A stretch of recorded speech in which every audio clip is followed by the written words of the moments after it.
Chapter number 5 from the book Footprints Without Feet. ठीक है, chapter का मतलब बुक का जो नाम है वही चैप्टर हम इसमें पढ़ रहे हैं. चैप्टर नंबर 5 में फुटप्रिंट्स विदाउट फीट. अगर मैं थोड़ा सा हिंट नहीं मतलब समरी टाइप की बात कर दे रही हूँ कि साइंस के फील्ड में हमने बहुत सारे लोग ऐसे देखे हैं जो अपने एक्सपेरिमेंट्स अच्छे काम के लिए करते हैं. ठीक है, they want to bring changes for the whole world. तो ऐसे भी लोग हैं और काफी लोग ऐसे भी हैं जो एक्सपेरिमेंट्स करते हैं और उसको अपने सेल्फिश मोटिव्स के लिए यूज करते हैं. ठीक है, तो यहाँ पे एक साइंटिस्ट है जिसने अपने एक एक्सपेरिमेंट के थ्रू जैसे अगर आपने हैरी पॉटर देखते, ठीक है, तो हैरी पॉटर में पता है हैरी पॉटर का फर्स्ट या सेकेंड पार्ट है उसमें वो इनविजिबल हो जाता है अगर वो शॉल ले लेता है. राइट, शॉल है या चद्दर, I don't remember that exactly right now. But as soon as Harry Potter used to मतलब जैसे वो ओढ़ लेता था वो इनविजिबल हो जाता था. राइट, तो वैसे ही ये जो साइंटिस्ट है उसने कुछ एक ऐसा एक्सपेरिमेंट किया है जिससे कि उसकी बॉडी जो है वो बिल्कुल ट्रांसपेरेंट शीट या ग्लास की तरह हो जाए. तो उसको पकड़ना ही मुश्किल हो जाता है. और कैसे फिर वो ये अपना एक्सपेरिमेंट वो गलत चीजों के लिए करता है and the police is after him, but unfortunately he does not get caught ever. So that's what we are going to study in this chapter, a sort of story like that. The two boys started in surprise at the fresh muddy imprints of a pair of bare feet. What was a barefooted man doing on the steps of a house in the middle of London? And where was the man? क्या बोल रहे हैं?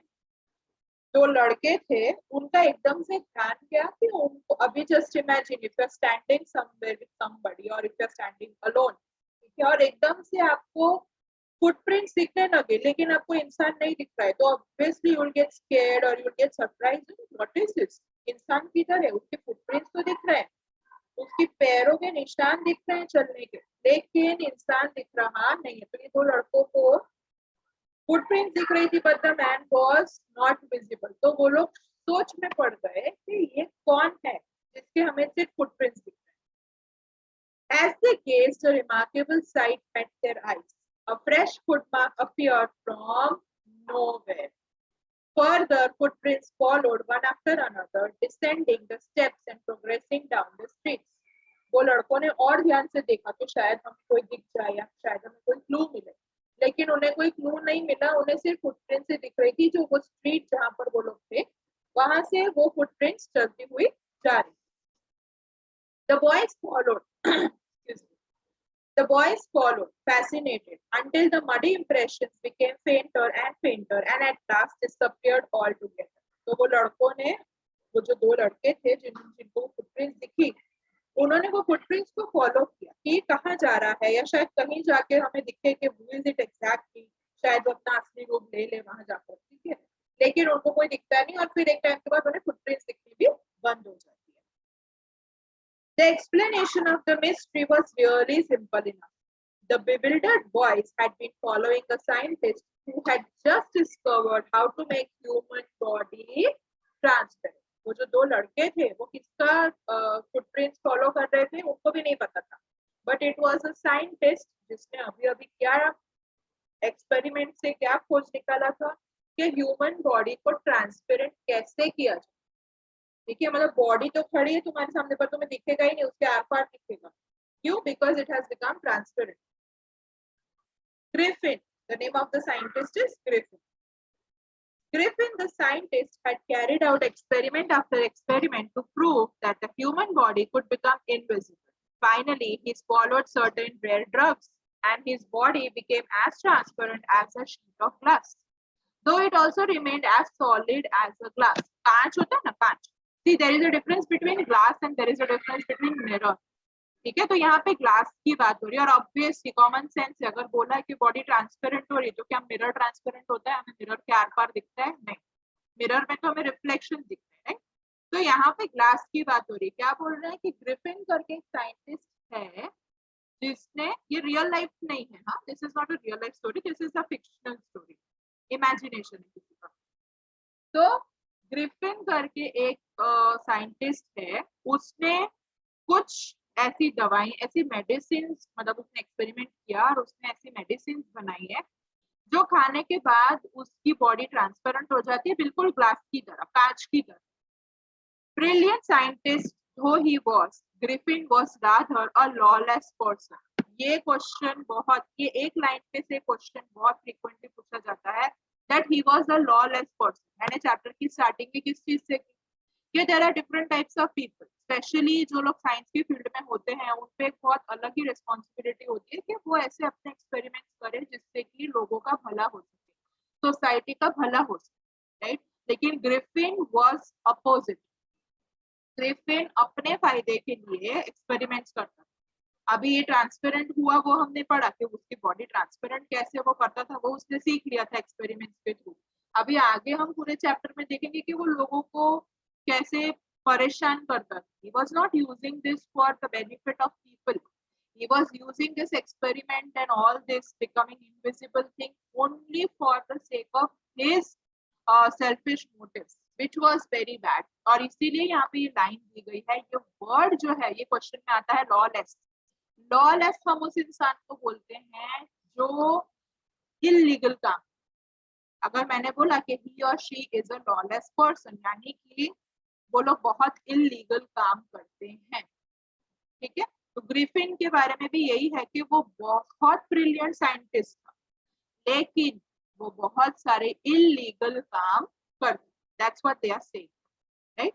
His landlord disliked him and tried to eject him. In revenge, Griffin set fire to the house. Landlord यानी कि Griffin जहाँ पे as क्या बोलते हैं, एज अ टेनेंट, यानी जब रेंट पे रहते हैं तो उसको टेनेंट बोलते हैं।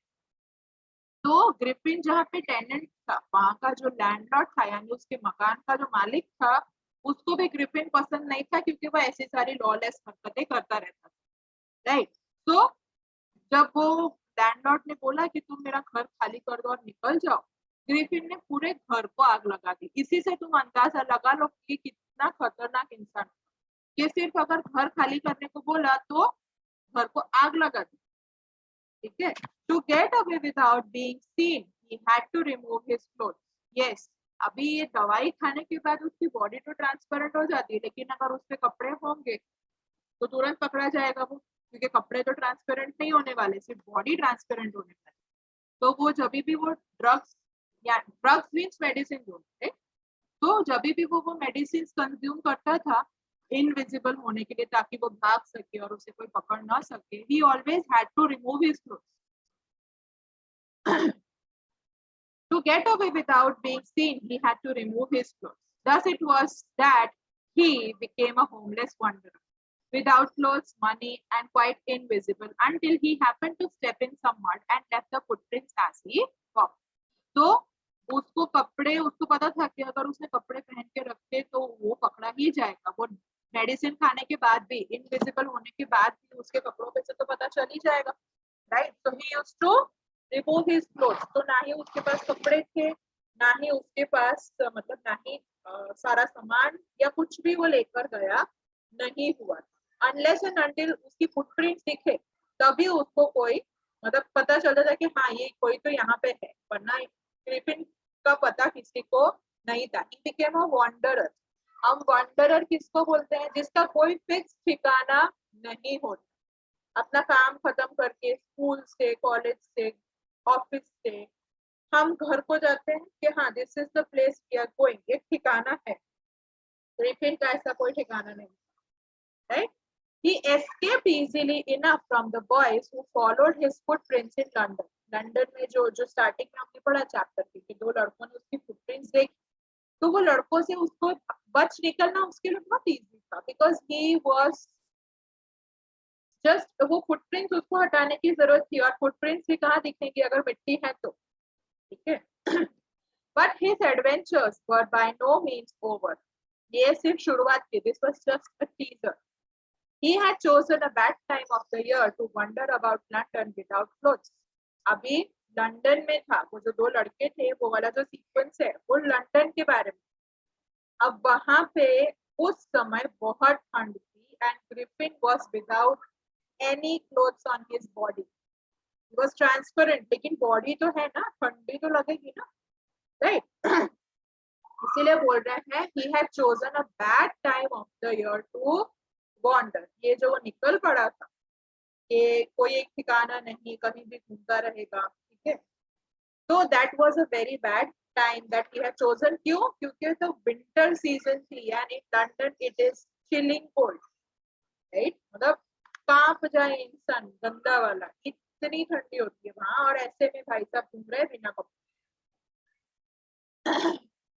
It was midwinter. The air was bitterly cold. Exactly. जब भी ये पढ़ोगे ना, bitterly cold, bitter यानी कड़वा, लेकिन यहाँ पे bitterly cold यानी बहुत ठंड, right? And he could not do without clothes. अब लोग ऐसे दो दो तीन तीन स्वेटर पहन के घूम रहे हैं, इतनी ठंड है, और यहाँ पे ये भाई साहब ने कपड़े ही नहीं पहने. So he had to wear clothes. So instead of walking about the streets, he decided to slip into a big London store for warmth. क्या किया उसने? कहीं जाए, कपड़े खरीदे, या वापस जाकर कपड़े लेकर आए, अपने सामान को लेकर आए, उसकी जगह उसने क्या सोचा, क्या करना उसने प्रेफर किया? He preferred to get into a store. एक बहुत बड़ा मॉल दिखा उसको, और वहां जाके वो छुप गया. He was invisible. उसको कौन देख सकता था? वो कहीं से भी एंटर हो गया मॉल में. Closing time arrived, and as soon as the doors were shut, Griffin was able to give himself the pleasure of clothing and feeding himself without regard to expense. ना उसके पास पैसे थे, ना उसके पास कपड़े थे, ना उसके पास और कोई सामान. तो उसको कपड़े भी चाहिए थे, उसको पैसे, उसके पास पैसे नहीं थे, लेकिन भूख तो लगेगी ना. तो जिस मॉल में वो छुपने गया हुआ था, राइट, कि आज मैं यहाँ रुक सकता हूँ, आज रात में यहाँ रुक सकता हूँ इतनी ठंड से बचने के लिए, और अभी मॉल बंद हो जाएगा तो फिर मुझे ठंडी लगेगी नहीं. तो मॉल में वो गया, बंद होने का टाइम था, मॉल बंद हो गया, सब लोग चले गए, एंड फाइनली ही वोर क्लोथ्स, और मतलब मॉल में जहां उसको जो अच्छी लगी चीज उठा के उसने पहन ली, और फूड कोर्ट भी था वहां पे, तो खाने वगैरह की जो चीजें उसको मिली वो उसने खा ली, और उसका कुछ ना कपड़ों का खर्च हुआ, ना पैसों का खर्च, ना सॉरी, ना खाने का पैसा खर्च हुआ. He broke open boxes and wrappers and fitted himself out with warm clothes. गरम कपड़े निकाले उसने, warm clothes, woolen clothes, उसको जहां जहां दिखे, उसको जो अच्छे लगे उसने पहन लिए. Soon with shoes and overcoat and a wide brimmed hat, he became fully dressed and a visible person. See in the photo. अभी कपड़े पहने तो दिखेगा ना वो, बॉडी तो था उसका. इनविजिबल यानी गायब नहीं हो रहा था, इनविजिबल यानी वो दिखेगा नहीं. क्यों? क्योंकि उसका बॉडी जो है वो ग्लास की तरह स्ट्रॉन्ग और ग्लास की तरह ट्रांसपेरेंट हो गया, right? He found cold meat, coffee, followed up with meals with followed up the meal with sweets, wine taken from the grocery store. Finally, he settled down to sleep on a pile of quilts. वहीं पे बहुत सारे quilts is जैसे blanket हो गया, चादर हो गई, वो सब जो भी उसको वहां दिखा उस पे वो रात भर सो गया. If only Griffin had managed to wake up in good time, all might have been well. अब भाई साहब सो तो गए, लेकिन सुबह उठे कब? जब मॉल खुला तो लोगों ने देख लिया, and everyone obviously they ran after him, as we can see in the photo. As it was, he did not wake up until the assistants were already arriving next morning. तो सो तो गया बिंदास कि हाँ मैं बहुत स्मार्ट हूँ, मैंने सब मैनेज कर लिया अच्छे से, लेकिन क्या गलती हो गई? सुबह वो टाइम पे उठ पाया नहीं.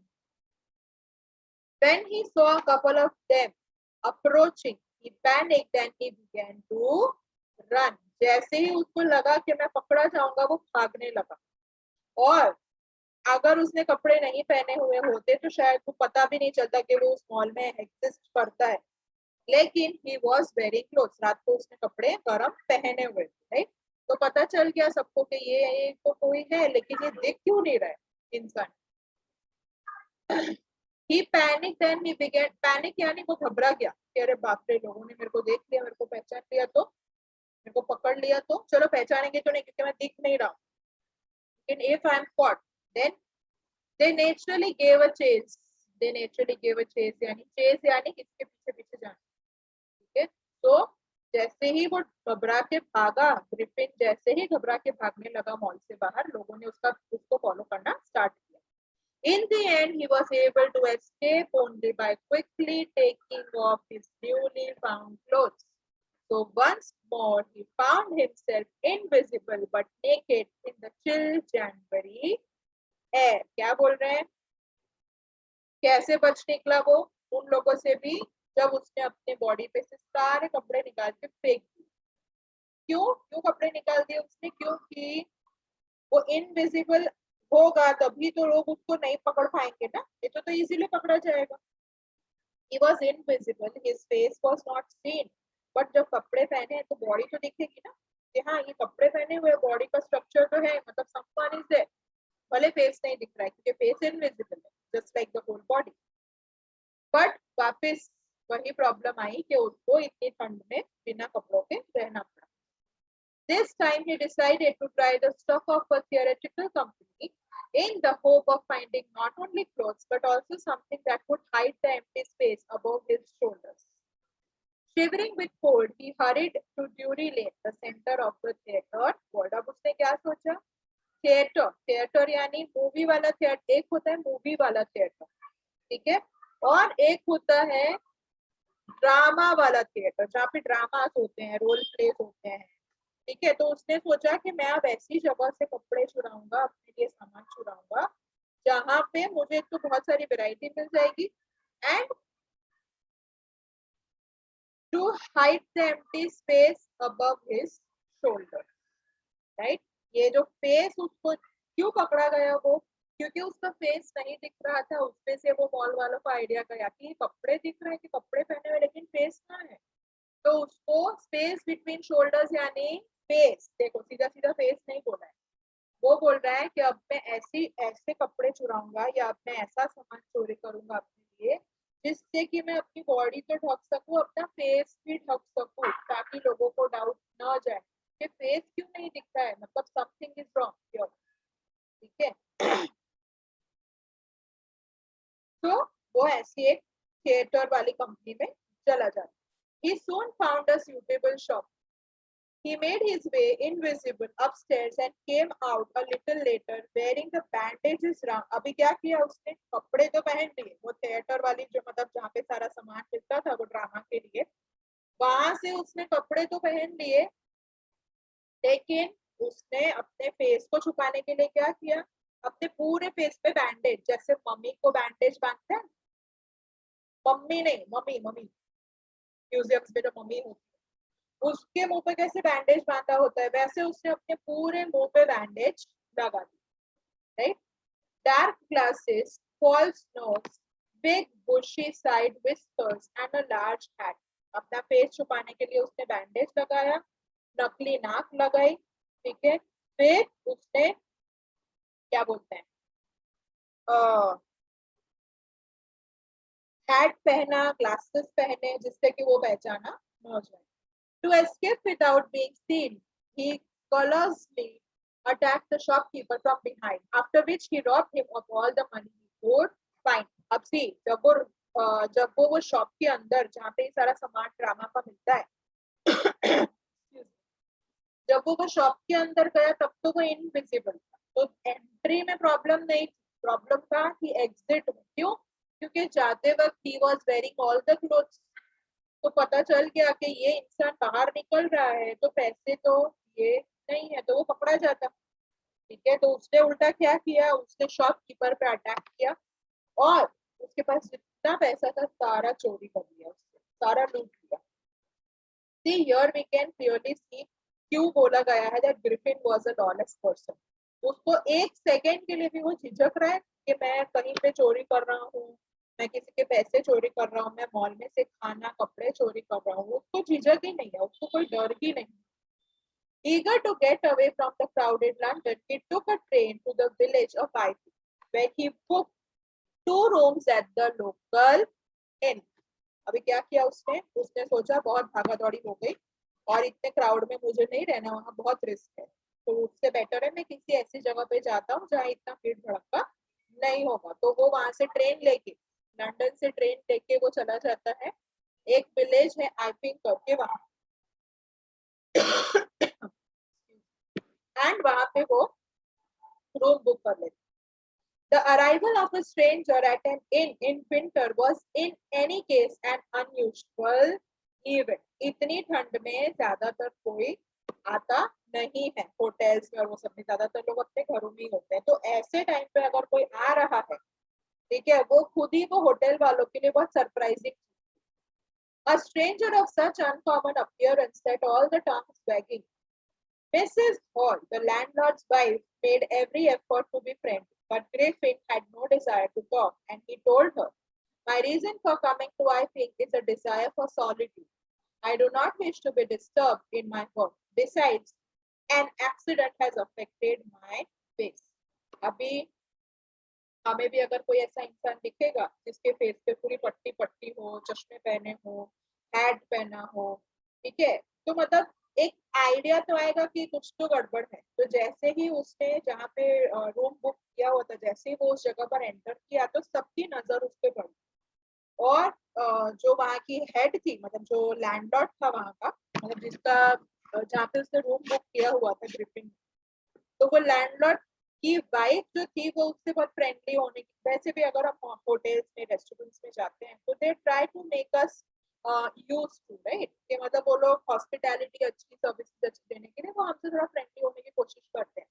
लेकिन ग्रिफिन को कोई फ्रेंडली होने में इंटरेस्ट नहीं था। उसने क्लियरली उनको बोल दिया कि मैं यहाँ काम से आया हूँ और मुझे शांति चाहिए और मुझे कोई डिस्टर्बेंस किसी का चाहिए नहीं, तो इसीलिए रूम सर्विस के वो सारा डिस्टर्बेंस मेरे को करना मत। एंड सॉलिट्यूड, सॉलिट्यूड जो ये वर्ड यहाँ दिया हुआ है, सॉलिट्यूड का मीनिंग होता है टू स्पेंड टाइम अलोन, ठीक है, तो वो बोलता है कि मैं अकेले टाइम स्पेंड करना चाहता हूँ, इसीलिए मैं यहाँ पे आया हूँ और इसीलिए मुझे कोई डिस्टर्बेंस नहीं चाहिए। एंड मेरे मुंह पे जो पट्टियां आपको दिख रही है वो इसीलिए है क्योंकि मेरा बहुत बुरा वाला एक्सीडेंट हुआ है, क्योंकि उसको पता था कि आज नहीं तो कल ये क्वेश्चन तो आएगा ही कि मुंह पे पट्टी क्यों लगाई हुई है, बैंडेजेस क्यों है आपके फेस पे। तो उसने पहले ही क्लियर कर दिया कि मेरा एक्सीडेंट हुआ है अभी अभी और इसीलिए मैं थोड़ा टाइम स्पेंड अकेले करना चाहता हूँ, that's why I am here, so I do not want any disturbance. Satisfied that her guest was an eccentric scientist and in the view of the fact that he had paid her in advance, obviously वो shopkeeper को लूट के आया था तो पैसा तो होगा ही भर भर के। तो that that lady, वो लैंडलॉर्ड की जो वाइफ थी, उसने कुछ भी आर्ग्यूमेंट नहीं किया। क्यों? उसको तो पैसे से मतलब था, उसको उसका एडवांस पे कर दिया था 2 दिन के रूम बुक करने का, right. So Mrs. Hall was prepared to excuse his strange habits and irritable temper. Irritable temper, temper means वो गुस्से की टोन में ही बात कर रहा था। And what strange behavior था। तो कितना भी हम झूठ बोले, कितना भी हम जस्टिफाई करें, लेकिन जो हमारी बॉडी लैंग्वेज है ना, वो बहुत डेंजरस चीज है। उससे तो पता चल, और वो भी झूठ बोलने वालों की बॉडी लैंग्वेज पकड़ना तो और आसान है, क्योंकि वो झूठ बोलते बोलते ऐसी हरकतें कर जाते हैं कि सामने वाले को पता चल ही जाए कि ये कुछ गड़बड़ है। जैसे ही वो एंटर हुआ सबकी नजर उस पर गई। क्यों? बॉडी लैंग्वेज तुरंत पता चल जाता है कि कुछ तो छुपा रहा है ये इंसान, राइट। तो मिसेस हॉल ने भी एक्सक्यूज किया कि हाँ ठीक है, छोड़ो ना भाई, इसको जो करना हो करे, इसको कोई डिस्टर्ब नहीं करेगा और उसको तो पैसे मिल गए, बस हो गया। But the stolen money did not last long. वो आया तो था वहां छुपने के लिए या रेस्ट करने के लिए, व्हाटसोएवर, लेकिन फ्री में तो कोई नहीं रहने देता ना, ठीक है। तो उसने जितने शॉपकीपर से पैसे छुड़ाए थे सारे पैसे खत्म होने को आए। And presently Griffin had to admit that he had no more ready cash. He pretended, however, that he was expecting a check to arrive at any moment. उसके पास कैश खत्म होने आया था और उसने अब क्या बोला, ये मेरा ऑर्डर लिख दीजिए, मेरे पास अभी कैश तो नहीं है, लेकिन मेरे पास मेरा एक चेक क्लियर होने वाला है, तो मेरे पास कैश आ जाएगा एंड आई विल पे। ऐसा बोल के वो उल्लू बनाता गया। पर कितना टाइम के लिए, दैट इज द क्वेश्चन, ठीक है। हम झूठ बोलते हैं लेकिन हम कितना टाइम झूठ बोलने वाले हैं। So shortly afterwards a curious episode occurred. Very early in the morning, a clergyman and his wife were awakened by the noises in the study. In the study यानी study room. ये जो जगह थी, it was not exactly a hotel. ये मतलब काफी लोगों का होता है ना कि मतलब घर बहुत बड़ा है या उनके पास ऐसी कोई जगह है जो उन्होंने होटल सॉर्ट ऑफ या लॉज सॉर्ट ऑफ में कन्वर्ट किए। तो ये मिसेस हॉल और मिस्टर हॉल जो थे वो आराम से सो रहे थे और एकदम से उनको आवाज आई सुबह सुबह, जिससे वो जग गए। Creeping downstairs, they heard the chink of money being taken from the clergyman's desk. उनको ये पता चला कि काउंटर से पैसे चोरी हुए हैं। Without making any noise and with a poker grasped firmly in his hand, the clergyman flung open the door. ठीक है, अभी स्टडी यानी स्टडी रूम। ठीक है, मतलब इसीलिए मैंने बोला कि it was not a hotel, it was not exactly a hotel जहाँ पे ये मिसेस हॉल और मिस्टर हॉल का, it was not a hotel, it was sort of a place जो उन्होंने होटल में कन्वर्ट की थी। तो वहां पे स्टडी रूम था। अभी उनको स्टडी रूम से कुछ अजीब अजीब आवाज आई और जब उन्होंने उनका ध्यान गया कि यहाँ पे कुछ तो हुआ है और उनको पैसे गिरने की, कॉइन्स की आवाज आई, जैसे कि कोई पैसे चोरी कर रहा हो, राइट, या ड्रॉवर खोल रहा हो। तो उन्होंने तुरंत क्या किया, दरवाजा ओपन किया और उन्होंने बोला सरेंडर, जो भी है इस रूम में सरेंडर कर। बट ऑब्वियसली उनको कोई दिखा नहीं। The room appear to be empty. Obvious वो सारे कपड़े बैंडेज सब कुछ निकाल के गया था ग्रिफिन, ताकि वो पकड़ा ना जाए। He and his wife looked under the desk and behind the curtains and even up the chimney. There wasn't a sign of anybody. Yet the desk had been opened and the housekeeping money was missing. Housekeeping के लिए जो money रखा गया था, पे करने के लिए रखा गया होगा जो पैसा उस स्टडी रूम में, वहां से वो पैसा चोरी हो चुका है। उनको रूम में और उन्होंने आसपास भी देखा, कहीं कोई दिखा नहीं। Extraordinary affair. Extraordinary affair means something very strange or something very very unusual. The clergyman kept saying for the rest of the day. पूरा दिन वो लोग ये सोचते रहे कि ये क्या अजीब सी चीज हो गई आज। But it was not as extraordinary as the behavior of Mrs. Hall's furniture a little later that morning. अब क्या हुआ, मिसेस हॉल जो थी उनके रूम के फर्नीचर से, मतलब वो मूवमेंट हो रही थी फर्नीचर। अभी कुर्सी एक जगह से दूसरी जगह जाएगी तो ऐसे कैसे चली गई, हवा से थोड़ी ना जाएगी, right. The landlord and his wife were up early and were surprised to see the scientist's door wide open. अब ये सब जब हो रहा था, ये सब इवेंट जब हो रहा था, तो to their surprise, what did they see? कि ग्रिफिन जो था उसका रूम का दरवाजा खुला था। क्या बोला था ग्रिफिन ने जब वो एंटर हुआ था, जब उसने चेक इन किया था कि मुझे डिस्टर्बेंस चाहिए नहीं। अगर तुम्हें डिस्टर्बेंस नहीं चाहिए होगा तो तुम अपने रूम का दरवाजा खुला रखोगे नहीं। तो उसके रूम का दरवाजा खुला था और मिसेस हॉल और मिस्टर हॉल उसके रूम में जब जाते हैं तो वो देखते हैं कि उसके कपड़े, उसका बैंडेज सब कुछ वहां पे पड़ा हुआ। The landlord and his wife were up early and they were surprised to see scientist's door wide open. Usually it was shut and locked and he was furious if anyone entered the room. Furious means very very angry. The opportunity seemed too good to be missed. They peeped round the door, saw nobody and decided to investigate. The bedclothes were cold, showing that the scientist must have been up for some time. And stranger still, the clothes and bandages that he always wore were lying about the room. वो लोग देखते हैं कि इसके room का दरवाजा तो बंद होता है और अगर कोई जाए भी इसके रूम में सर्विस देने के लिए भी, तो भी वो गुस्सा हो जाता था कि रूम सर्विस नहीं चाहिए, खाना नहीं चाहिए, जो भी है रखो। ठीक है, तो आज इसके रूम का दरवाजा खुला कैसे रह गया? तो वो लोग सोचते हैं, mister Hall and Mrs hall सोचते हैं कि हमको स्टार्टिंग से ये बंदा डाउटफुल लग रहा है, आज सही मौका मिला है कि इसका रूम का दरवाजा खुला है, let's go and see what is there. तो वो लोग देखते हैं तो रूम में कोई होता नहीं है, लेकिन उसके कपड़े, सारे कपड़े, बैंडेज, ये सारा सामान उनको दिखता है। All of a sudden, Mrs. Hall heard a sniff close to her ear. एकदम से मिसेस हॉल को ऐसा फील होता है जैसे कि उसके पास कोई खड़ा हो। A moment later, that hat on the bedpost slipped up and dashed itself into her face. क्या हुआ जब वो लोग उसके रूम में इन्वेस्टिगेट कर रहे थे, Mr Hall and Mrs Hall? See उनको रूम में कोई नहीं दिखा, लेकिन ग्रिफिन तो इनविजिबल था ना, वो तो रूम में होगा ही, right.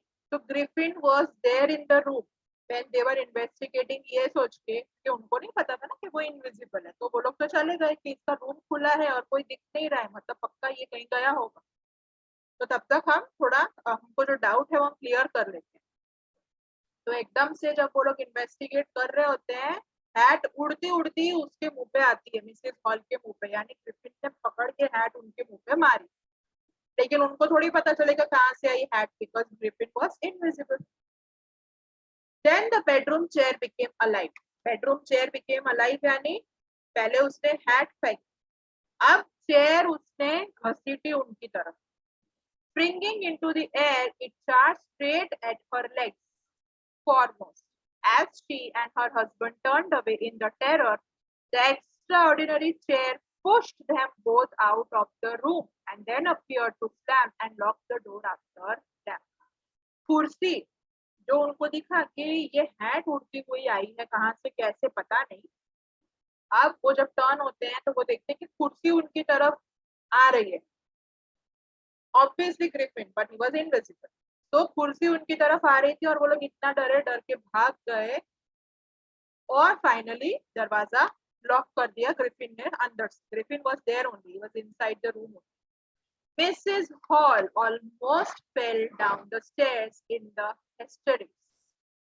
She was convinced that the room was haunted by the spirits. अब उसको तो पता नहीं कि ग्रिफिन इनविजिबल है, तो उसने ऑब्वियसली क्या सोचेगा, कोई भी भूत, ये भूत है हमारे यहाँ, आत्मा है, स्पिरिट्स है। And that the stranger had somehow caused this to enter into the furniture. बोले वो जो स्ट्रेंजर है ना, ग्रिफिन, ग्रिफिन की बात कर रही थी वो, कि ग्रिफिन ने ही कुछ तो किया होगा। My poor mother used to sit in that chair, she mourned. To think it should rise up against me now. ठीक है, क्या सोचती है वो कि एक टाइम पे ये जो चेयर जिससे आज हम डर के भागे हैं, वो चेयर पे मेरी मम्मी कभी बैठा करती थी, ऐसा मिसेस हॉल ने बोला। The feeling among the neighbors was that the trouble was caused by witchcraft. But witchcraft or not, when the news of burglary यानी कि चोरी, ठीक है, सब लोग के इवेंट सबको पता चल चुका था, तो सब लोग घबरा गए कि सही में यहाँ पे भूत है, ये सब जो हो रहा है यहाँ पे, वो सब तो चलता रहा, वो सब रूमर्स तो चलते रहे, लेकिन जैसे ही चोरी की खबर मिली तो पूरे तुरंत आ गए।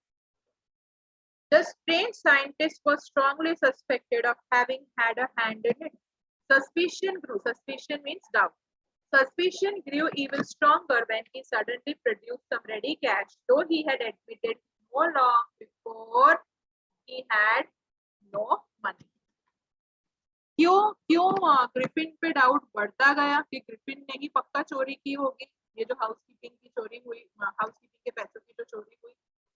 क्यों उनको डाउट गया, क्योंकि ग्रिफिन ने थोड़े अभी तुमको कोई बोलेगा कि यार मेरे पास तो पैसे ही नहीं और एकदम से वो शॉपिंग करने लगे तो तुम्हारे को डाउट जाएगा ना कि ये कुछ तो झोल है, कुछ तो गड़बड़ है।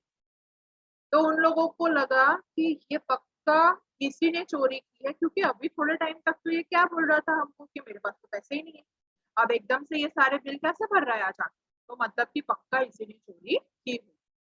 The village constable was secretly sent for. Instead of waiting for the constable, Mrs. Hall went to the scientist who had somehow mysteriously appeared from his empty bedroom.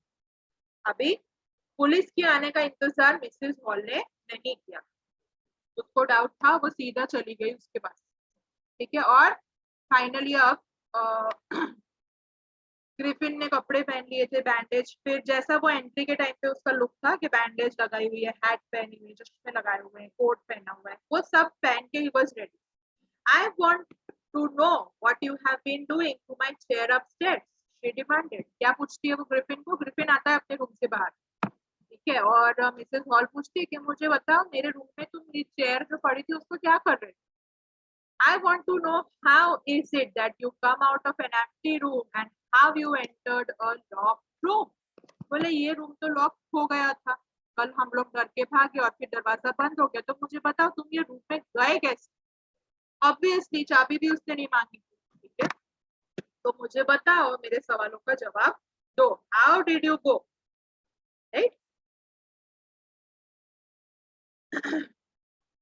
The scientist was always quite tempered. Sorry, quick tempered. Now he became furious. You don't understand who or what I am? He shouted. Very well, I show you. पता तुम्हें पता नहीं है मैं कौन हूँ? तुमको पता है तुम किससे बात कर रही हो? ऐसा उसने उल्टा मिसेस हॉल पे चिल्लाया. Suddenly he threw off the bandages, whiskers, spectacles, and even nose. It took him only a minute to do this. The horrified people in the bar found themselves staring at a headless man. क्या किया उसने? Griffin ने उसको इतना गुस्सा आया, Mrs hall चिल्लाई उसकी कि तुम वो फर्नीचर के साथ क्या कर रहे थे? और जब दरवाजा तुम्हारे रूम का लॉक था, तुम मुझे ये बताओ तुम रूम में गए कैसे वापस? ठीक है, तो वो गुस्सा हो जाता है, भड़क जाता है कि मुझ पे चिल्ला रही है. तो क्या बोला उसने? तुम जानती हो मैं कौन हूँ? तुम किससे बात कर रही हो? तुम पता है? रुको, आई शो यू. ठीक है, तो वो अब भागने, उसको पता चल चुका था ग्रिफिन को कि अब मैं यहाँ पकड़ा जाऊंगा क्योंकि पुलिस आने वाली थी. उसको पता था this is the right time, अभी तक पुलिस आई नहीं और ये लोग मेरे को कुछ नहीं कर पाए. तो उसने फट फट कपड़े निकाले, मुंह पे से बैंडेज निकाला, हैट ग्लास सब निकाल के फेंक दिया. सब लोग देखते रह गए, डर गए सब लोग कि ये कपड़े और ये सब जो था इसमें तो कोई है ही नहीं. The man is invisible. आवाज सुनाई दे रही है, वो बोल रहा है, लेकिन he was not being seen. Mr. Jeffers, the constable, now arrived, and he was quite surprised to find that he had to arrest the man without a head. But Jeffers was not easily prevented from doing his duty. If a magistrate's warrant ordered a person's arrest, then the person had to be arrested. अब police आ चुकी थी, लेकिन the question was उसको पकड़ेंगे कैसे? वो तो glass के फॉर्म में हो चुका था, ट्रांसपेरेंट ग्लास शीट होती है, ग्लास कांच होता है, वैसा हो चुका था, तो वो उसको पकड़ती थी कैसे? There followed a remarkable scene as the policeman tried to get hold of a man who was becoming more and more invisible. As he threw one garment off after the other. ठीक है, तो obviously वो कोई वहां खड़ा खड़ा police का पकड़ने का इंतजार तो नहीं करने वाला था. जैसे ही पुलिस आई और पुलिस ने बोला कि ऑर्डर है कोर्ट से तुम्हें पकड़ना है, मतलब पकड़ना है, तो उतने में तो वो भाग गया and he took off his clothes and he ran. That's all. Finally, a shot flew into the air. The constable found himself struggling with someone he could not see at all. Some people tried to help him. लोगों ने भी उसको Griffin को पकड़ने की कोशिश की, लेकिन पुलिस लोग सब फेल हो गए. And they found themselves hit blows that seemed to come from nowhere. Griffin was punching them. अब लोगों को तो पता ही नहीं चलेगा, कोई इनविजिबल इंसान तुमको आके थप्पड़ लगा के जाएगा, तुम्हें पता नहीं चलने वाला ना. थप्पड़ पता चलेगा हाँ कि पड़ी, थप्पड़ पड़ा, लेकिन कौन मार रहा है, कहाँ से पड़ रही है, वो नहीं पता चलेगा. तो यहाँ पे भी ग्रिफिन ने जब देखा कि लोग भी उसके पीछे पीछे भाग रहे थे, तो he started punching them. In the end, Jeffers is the constable or police. He was knocked unconscious as he made a last attempt to hold the unseen scientist. He was knocked unconscious. Griffin ने इतनी तेज मारा उनको, वो constable को, कि वो बेहोश होकर गिर गया. There were nervous, excited cries of hold him. ठीक है, सब लोग चीख चिल्ला रहे, पकड़ो पकड़ो पकड़ो, भागने ना पाए. ठीक है, और उतने में तो वो चला. That's all. That is footprints without feet. इसमें से एक क्वेश्चन पक्का, मतलब जो लिटरेचर के लॉन्ग क्वेश्चन आंसर्स आते हैं उसमें एक क्वेश्चन तो पक्का आता ही है कि on what basis can you say that Griffin was a lawless person? फिर ये जो ये पूरा जो रेस्टोरेंट वाला या जो ये मिस्टर मिसेस हॉल के रूम पे जो वो रुकता है, पर उनके वहां पर जो रुकता है लॉज में, वो पूरा इंसिडेंट्स भी आता है, राइट? कि वो पूरे इंसिडेंट्स का डिस्क्रिप्शन दो. और वैसे भी अगर लॉलेस वाला क्वेश्चन आता है तो उसमें ये छोटे छोटे एग्जांपल्स तो देने ही पड़ेंगे. That's all then. It's the end of the chapter. That's all. Thank you so much. Keep revising, keep reading. And the questions that are important, I have already told you one. He was a lawless person. वो आता है. Then the question answers में. That's all. Thank you so much.